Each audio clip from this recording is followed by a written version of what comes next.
خوږ اواز تاسو اورېدو کامي سندره وایي یقینا تاسو به خوښه شوي پکې مختلف ښکلې نظارې وي زموږ د وطن که تاسو خیال کړي نو هر یو څه شته دی په دې وطن کې که موږ آفتاب د موسمونو خبرو کوو نو الله تعالی څلور موسمونه راکړي دي دا خبره بالکل ټیک ده چې کله انسان سره یو څیز وي موجود وي ورسره نو د هغې هغسې قدر نه کړي خو چې کله ترې هغه لرې وي نو بیا ورته قدر راځي څلور موسمونه راکړي دي خو یو ته هم بیا راټینګ ټیک ده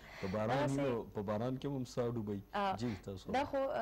زمونږ یو بانه وي که نه چې که یو ډېر غټ کار موږ ته پروت وي او چېرته لږ هم 2 څاڅکي باران وشي نو که په ژمي کې نو هم رپېږو او که په اوړي کې نو هم زموږ دا یو شکایت وي چې باران دی خو د الله تعالی ډېر شکر دی چې هر یو څه شته دی اوس چې کله نه د اګست میاشت شروع شوې ده یا کله دا شروع شي او کله په ټلویزیون باندې د میډیا په تھرو باندې مختلف خبرې کېږي مختلف پروګرامونه وي صرف په ټي وي نیشنل باندې نه نور مختلف چینلې دي چې د هغې نه د ټولو خلکو هم دا پیغام وي چې خپل وطن سره مینه کول غواړي ځینې خلک دا تپوس کوي چې اخر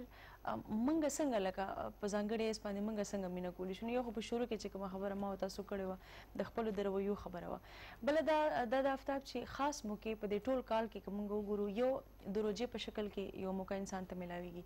بل دغه د سالګرې روز وي چې هغه ته یو موقع ملاویږي 30 مارچ وي 4 سپتمبر وي د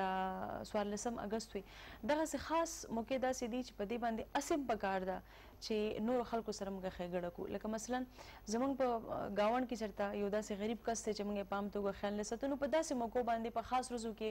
خیال ساتلی شو دغسې چېرته چې دومره بدې پیښې کېږي زموږ په دې ملک کې کله وشي الله تعالی دې همیش دپاره امن راولي اکسیډنټونه کېږي مختلف په دې کې که تاسو خیال کړي وي نو ډېرو خلکو ته د وینې ضرورت وي بیا داسې ګروپ شته بلډ ګروپ لکه د اے نیګیټیو خبرې چې موږ وکړو یا داسې خاص نور چې هغه نه میلاویږي په عام توګه باندې داسې خلکو له پکار ده او عام خلکو له چې کوم عام ګروپ وي د خلکو هغې له هم پکار ده چې په داسې خاص موقعو باندې دا کومې ورځې چې ما یادې کړې د 4 سالګرې موقع 14 اګست 30 مارچ 4 سپتمبر دغسې نورې ورځې چې دغه صحت هغه له اجازت ورکړي نو چېرته لاړ شي بنده چې د هسپتال کې هلته کې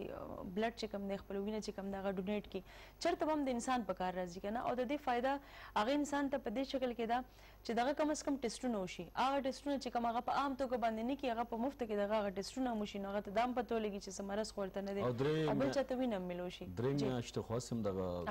بلډ سیلز چې کوم دي نو خپل لایف ته هغه ختمیږي چې په څه نه څه طریقه د انسان د وجود نه بیا وځي خو خلک تاسو ورته دومره ښې خبرې وکړي دا خلک دا ځل په دې هم خبرې چې را 14 اګست ولې د اتوار په ورځ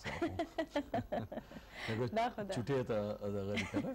خو خیر دی که ني نو ډېر خلک زه په 14 یا په 15 سره ولمانځي که نه یو ورځ مخکې وروسته چې دومره دغه دي خو دا هغه سرکاري چوټۍ ته هسې خلک خوشحالي او دغه وي که نه نو دا ښه خبره چې 14 اګست که په اتوار په ورځ باندې راځي نو ایله خلک د پروګرامونو د چکر او د هر څه ته اوسګاري که نه خو بل اوس خو چوټي وي